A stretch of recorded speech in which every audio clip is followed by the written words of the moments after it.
You know how Curve is always requesting that sophisticated voters should verify particular DAO votes that come up for consideration?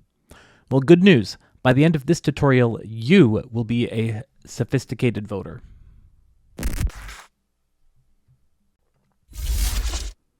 So if you're planning on building anything against crvUSD, odds are you're going to bump into the DAO, because the Curve DAO owns all the contracts and has governance authority to execute things. So like in this case, the crvUSD TriCrypto Llama pool is requesting some changes to the underlying parameters, or you might need to interact with the DAO to, for example, approve a gauge. In this case, you could see the results of this vote were unanimous. This is DAO democracy in action. But did all the Curve governance members who voted on this actually read what was going on ahead of approving it? We don't think so, because sometimes we've seen cases where the Curve DAO will approve a set of instructions, and it turns out the instructions were borked or doing something weird. So it helpfully includes this like helpful little description, but even this description is potentially like whatever the person types in. It could be something malicious. It says, do something good, but the instructions are do something bad. So it's really important to verify what exactly is going on before we get into a vote here. You can see, for example, the Convex snapshot, they've gone a little further. They've given you this set of instructions that have been provided, but then they've also gone through and decoded what's going on. But even then, if you don't know what this calldata means, it's not exactly obvious what's going on under the hood.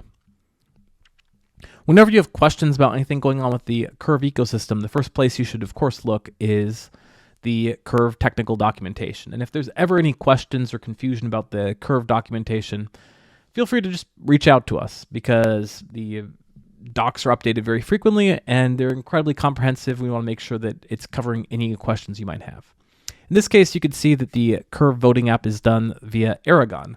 So if you'd like to, you could try and understand what's going on just by perusing through the Aragon documentation, which is also quite good. We're going to take a more inductive approach. We're going to just examine what's going on here with these votes, so you can see what's going on under the hood, and we'll try and derive what exactly is going on. So here we are on Etherscan looking at this ownership contract for all the Aragon voting. You can see it's pretty active. There's constantly votes being proposed, executed, votes on all these. So it's Curve, of course, very active governance, and this is a pretty good spot because you can, if you're ever confused about what's going on, just for example, type in, let's get the vote information for 573 here, and you can see all the information. You can see the vote is currently not open, as in voting time is done. It's already been executed. You can see when it started, stopped, the quorum, how many yay and nay votes we got. And this is the most important thing. This is this long string of bytecode which we're voting on. It's a long hexadecimal string, and it contains all the instructions that, if approved, the contract can actually just execute whatever's in here. So these are the instructions that we're voting on, and we'd like to know what's going on. Fortunately, using the power of Ape Framework, we're going to decode it. So as I mentioned, we're going to do this inductively. I'm just going to type it in here, and we are going to, within this Ape console that I've pulled up, we're going to load up our Aragon contract, and we're going to use this to pull in the script that we were looking at. We're just going to call get vote 573 and pull out this script and take a look at, see if we can figure out what is going on under the hood. So if you look at it, the script is just a long series of hex bytes. It matches up with this. Hex bytes is a Pythonic object for representing kind of hexadecimal strings. It can be a little bit funky converting between, for example, hexadecimal and integers, but we'll show you how throughout the process of this. The first thing to note is that when you're looking at this, it's storing a lot of data about instructions. And you probably notice there's like long strings of zeros, which is kind of like empty spots, combined with spots where a lot happens. Like right here sticks out as like the first like really dense bit of instructions. If we look before that, it starts with 0000, 0001. So we're going to look at that first, because maybe that's our first clue, right? So I've broken this off, and we're just going to look at 000, 00001. I might have missed 1 or 2 zeros in there. It's the first 4 bytes, aka the first 8 characters here. what this looks like to me is a prefix, right? This looks like this is just kind of prepending our data with saying like this is version 1 or like some sort of standard. And we can actually visualize this by saying, let's look at the first 10 votes that happened on Aragon. And that is, let's call the Aragon contract, let's call the first 10 votes sequentially.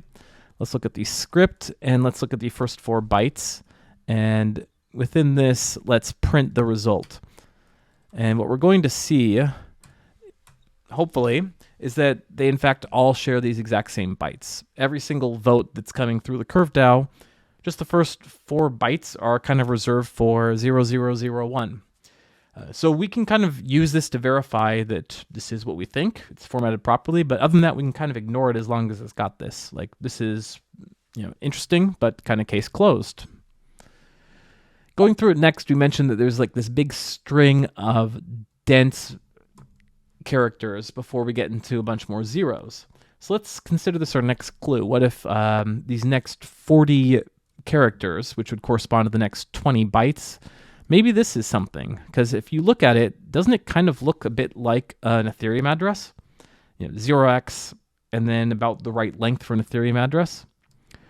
So I'm going to just copy this real quick. I'm going to pop back to our deployment addresses, and lo and behold, when we search for 0x40907 ...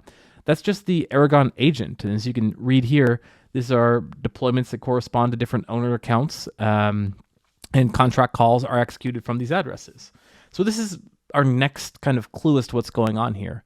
We're passing a set of instructions which says, first 001, this is an Aragon vote, and then we'd like to execute something onto this address, right? Makes sense. Then from there, it's going to be a set of instructions, right?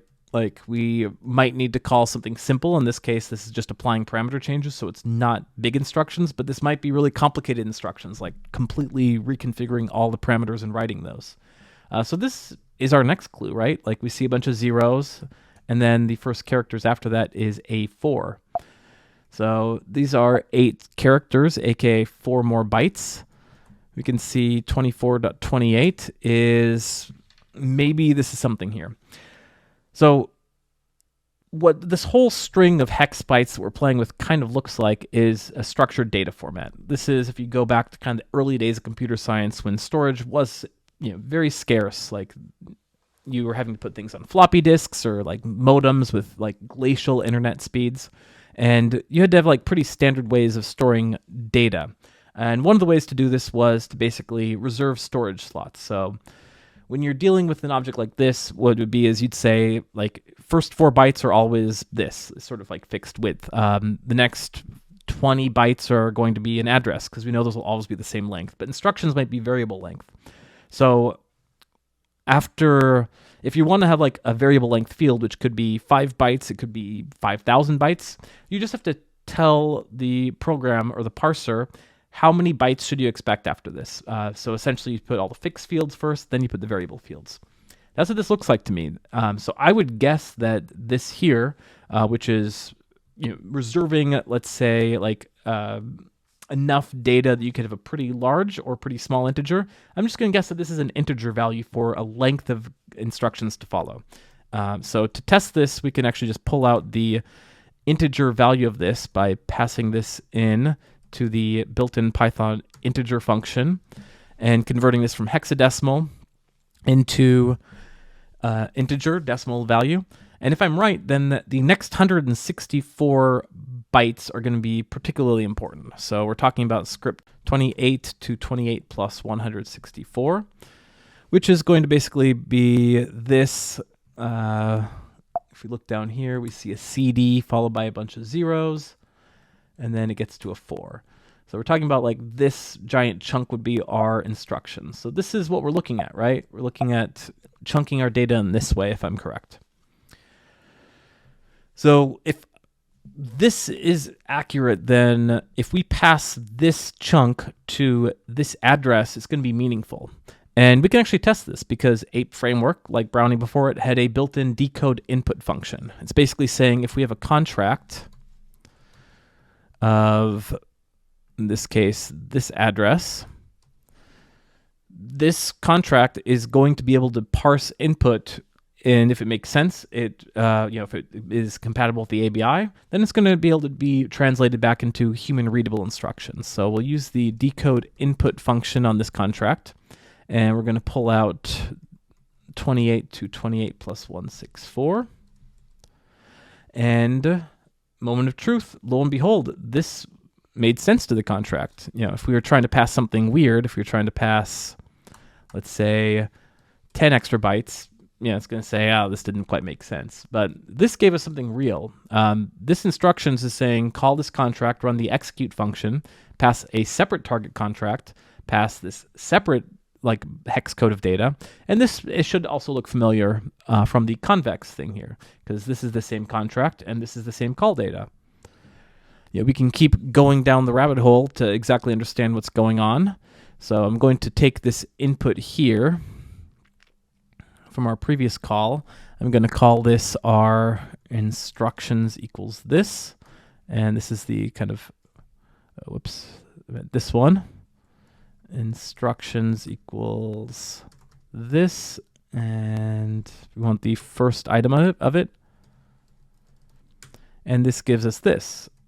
So if I call the instructions target contract and I say decode the input of our instruction data,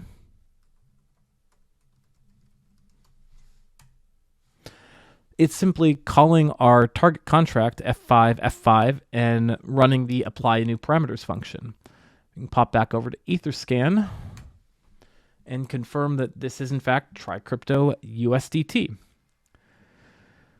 And if we were to call the write contract function, this would be calling the apply new parameters, which has absolutely no inputs to it. If it was more complicated, like the commit new parameters, it would have all these extra ones.